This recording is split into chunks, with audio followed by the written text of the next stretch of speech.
நான் ஓப்பட திமுக காரன் பார்த்து கேக்குறேன், நாளைக்கே ஒரு ஸ்டேஜ போடுவோம், எல்லா பத்திரிகையும் கூப்பிட்டு 2 பேர் தான் அந்த ஸ்டேஜ்ல இருக்கணும்.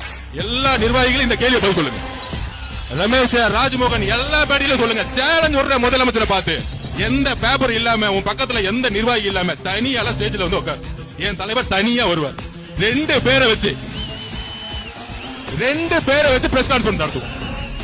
இந்த போட்டிக்கு நான் ரெடினா நாளைக்கே நான் ரெடி, என் தலைவர் ரெடி. இந்த அள்ளு சில்லறைக்கெல்லாம் என் தலைவர் பதில் சொல்ல மாட்டாரு. இந்த அள்ளு சில்லற, இந்த அண்டா சொம்பு டீஸ்பூனு இதெல்லாம் பதில் சொல்ல மாட்டாரு. என்ன ஒருத்தருக்கு தான் இங்க போட்டியே திமுக திமுக. அப்ப யாருக்கு பதில் சொல்லணும்?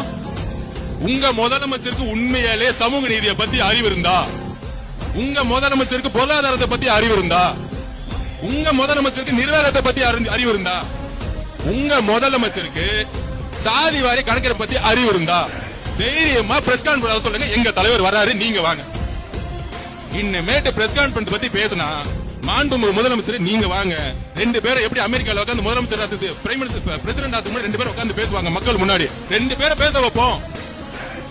ஃபர்ஸ்ட் ஷாட்லயே அவுட். ஏன்னா ஷூட்டிங் இல்ல, கேமரா இல்ல, சிஎம் போயிட்டே இருப்பாரு. எங்க தலைவருக்கு கேமராவே தேவையில்லை, அவர் ஆல்ரெடி நடிகரா இருந்து வந்தவரியா. நீ ஸ்கிரிப்ட், அவரு உணர்வு. இங்க உண்மை இருக்கு, நீ ஸ்கிரிப்ட்ல இருக்கிற. ஸ்கிரிப்டுக்கு உண்மைக்கு நிறைய வித்தியாசம் இருக்கு. மாண்புமிகு முதலமைச்சர் அவர்களே, பிரஸ் கான்ஃபரன்ஸ் பத்தி நீங்க பேசுறீங்க.